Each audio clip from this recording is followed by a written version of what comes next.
How can Iskafya be fulfilled nowadays? I will tell you a Chanin Fund. I had a neighbor who was unfortunately Olav Shalom. His name was Reb Shmuel Mochkin, Mullah Mochkin. He was the oldest of the Mochkin brothers. The Tata gave the Peretz. The Peretz was a big chassid, he was a mashpia. And from everything that you hear, you get the impression that the Rebbe Pashat liked him. The Rebbe liked the Peretz. The Rebbe held he was not only a chassid, but that he was a makushed. So he was my neighbor. So for a while we davened in the same shul. When he was older and not so well, we had opportunity to spend some time together.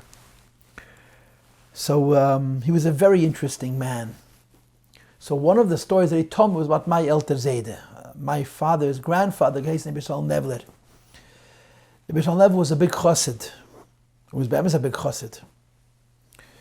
He was a chassidish yid, a very geschmacke yid. And he was mamish a goan in Niglan and Ister. Rabbi Plotkin, who was a emes a goan, said about Rabbi Nevler that he's such a shilov of Niglan chassidus in terms of yeda he didn't see. He was a big person, a greater mensch. But Rabbi Nevler was famous for his Verbringen, for his Warmkeit, for his fire. He was a flam fire dikerid. My Shver Alav Shalom told me that when Yidden came from Russia, and the Frierdiker Rebbe said about the Yidden who came from Russia that you could say about them Chaya Mesim.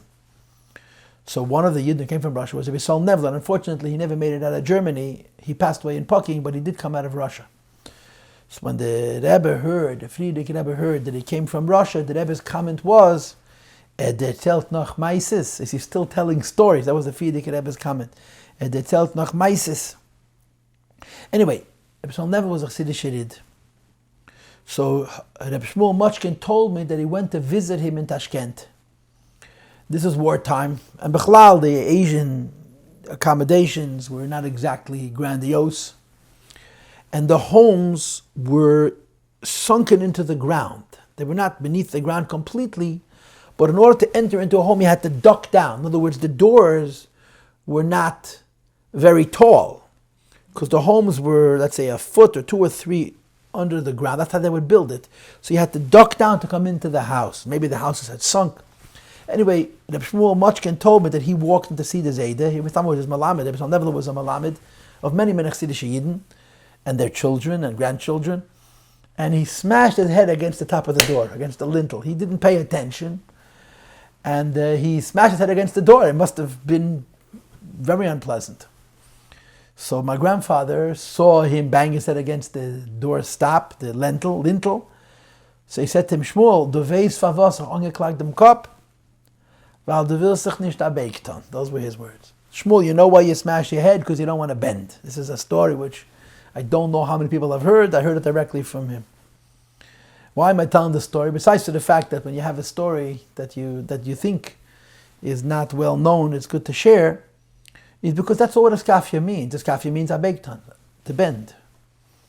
So when you ask, is Iskafya applicable nowadays?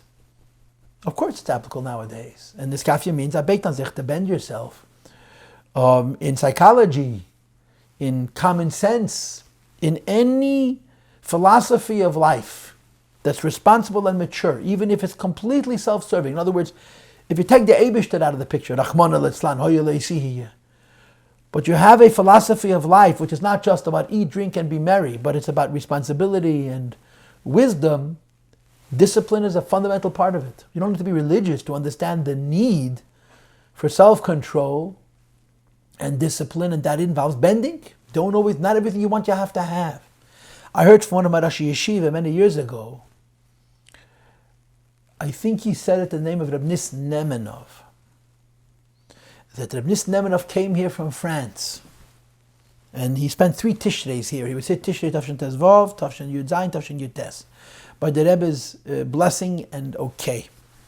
And after Tavshin Yud Tes, the Rebbe told him that he should no longer come for Tishrei, because he needs to be with his Talmidim. He should come at different times. But he came those 3 Tishreis. I heard this from my father-in-law. Anyway, so one of the Tishreis of Nissen was here. The Rebbe asked, was benutzt denn den Scheiß? If Nissen was here, why does Nissen verbringen? So Nissen verbringt.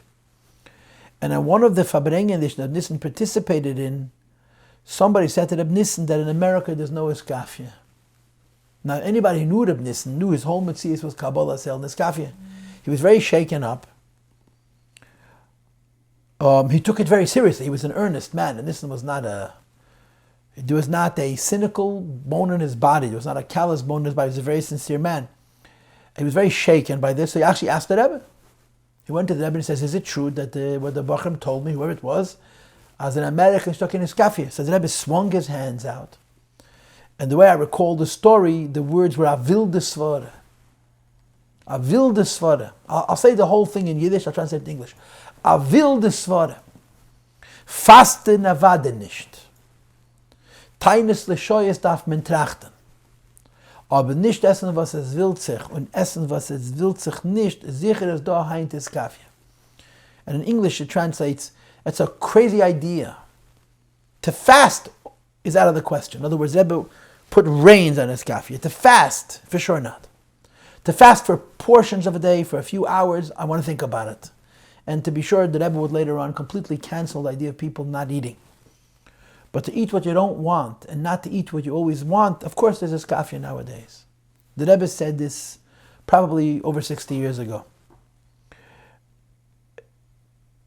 The thing about Iskafya that's important to understand is a number of things. The first is Iskafya is not suffrage. Iskafya is not to suffer. And unfortunately, this is how it's understood. And I'll tell you why. In today's world, who does Iskafya? Who does Iskafya?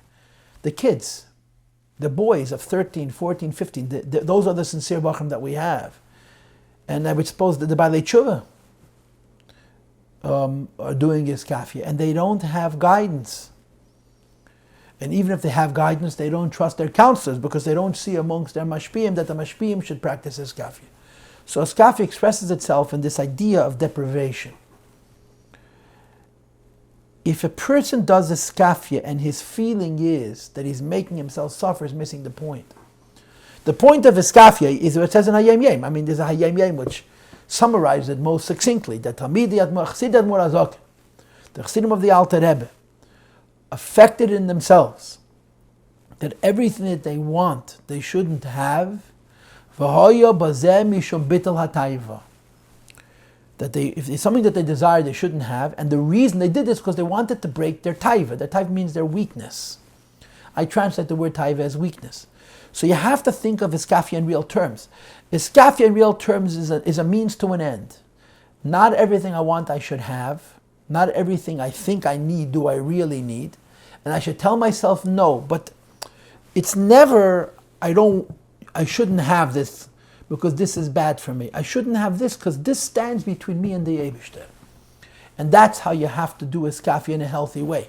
If the Iskafya is I shouldn't have this because it's a taiva, and that's where it ends. First of all, it's unsustainable. It's the kids turn 16, 17, 18, and unfortunately they stop doing the Iskafya.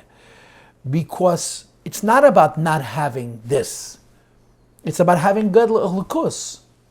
So the context of Iskafya is, like it says in the Basi Lagani, Hamei Vilidei is Hapche.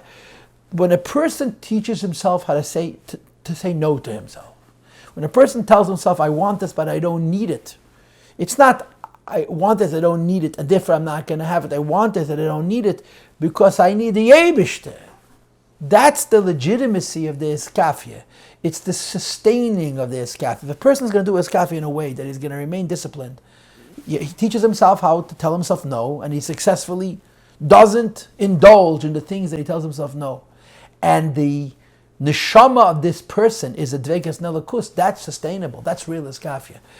And I think this is the answer. The reason Iskafya today is so convoluted is, first of all, to be realistic.